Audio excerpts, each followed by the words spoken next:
You are most welcome to the Spiritual Purpose YouTube channel.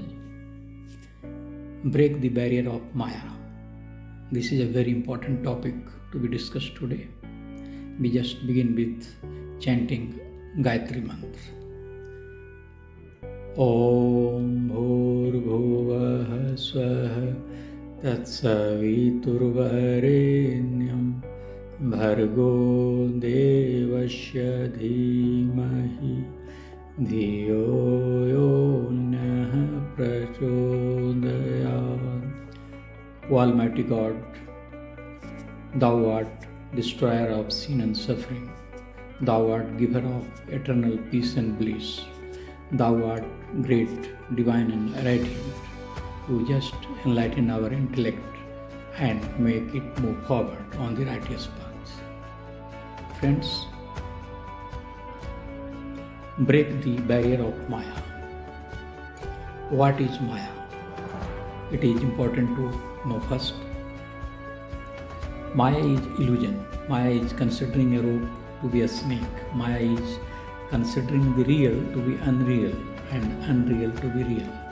Maya is considering truth to be untruth and untruth to be truth.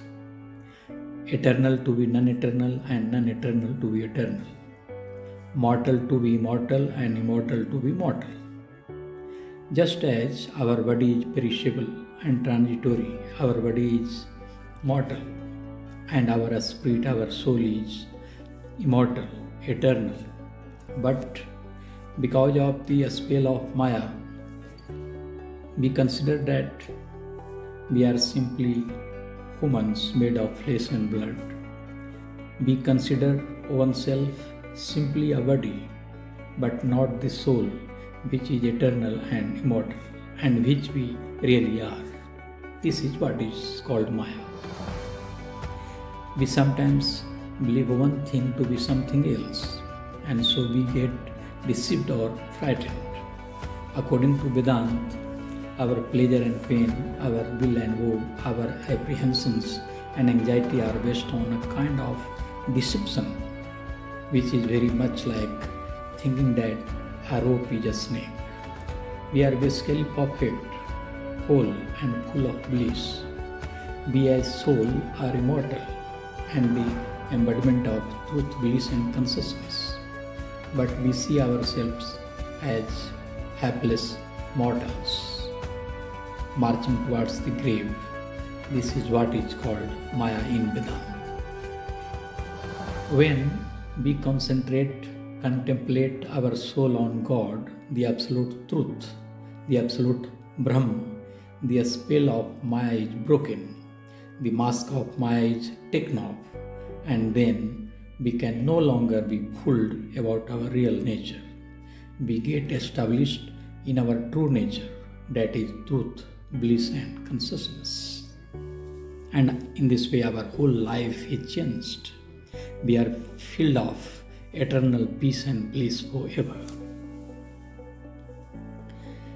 We can understand the spell of Maya through an interesting story. Once Narad, a great saint, begged Lord Krishna to show him what Maya was really like. Narad had already learned discourses on the subject.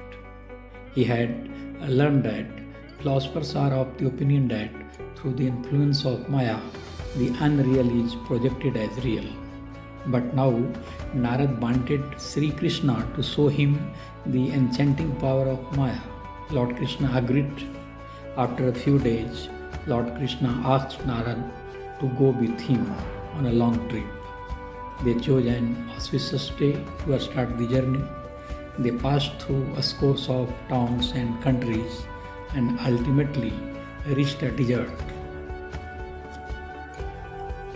There was sand, and sand all around in that seemingly endless desert. There were very few oases in the whole area. Sri Krishna and Narad were proceeding through this lonely journey.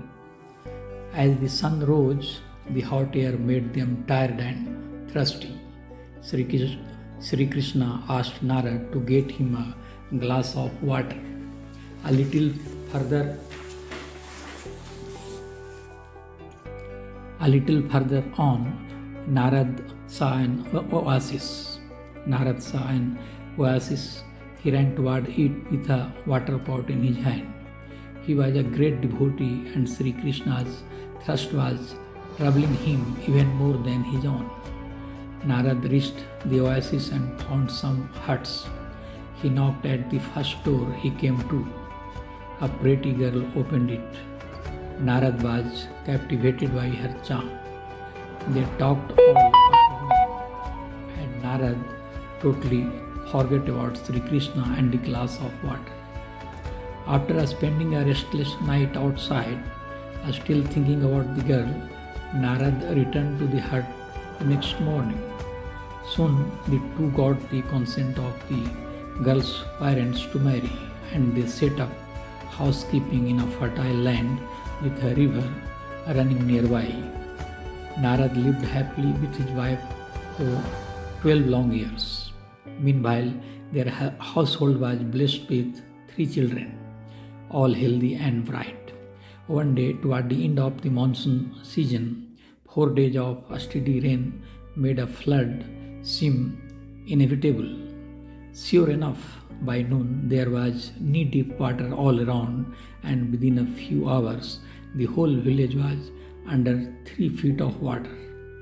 Even without the strong wind that started to blow, it would have been dangerous for the family to stay indoors.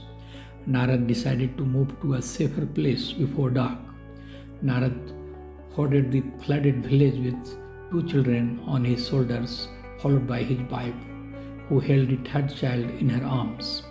Soon the current became hopelessly strong.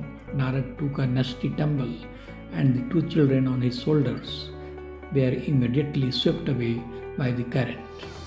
He managed to stand up and steady his wife.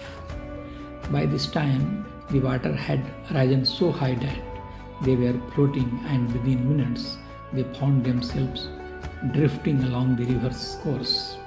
Suddenly, Narad lost his grip on his wife and surviving child, and the 2 were swept away. Narad floated down the river alone for a full hour before touching ground. Desolate and forlorn, he heaved his exhausted body onto a spur of land and began to lament his misfortune. But then Narad heard a familiar voice behind him. He returned to see Lord Krishna. "It has been half an hour," said Krishna. "You had gone to get me a glass of water. What did you do with the water pot? What did you do with water pot?" "Half an hour?" exclaimed Narad. He had passed through 12 years of experience in 30 minutes. It dawned on Narad that through Sri Krishna's grace, he had just been shown what it's like to be under the spell of Maya. "Let us get back," said Narad. "I have seen enough of Maya." Thus, my friends, this is what Vedanta teaches us. What is Maya? According to Vedanta, all our phenomenal experiences are only illusions brought by Maya. When a spiritual illumination dawns, these experiences are reduced to hollow visions seen in an incoherent dream. Thanks.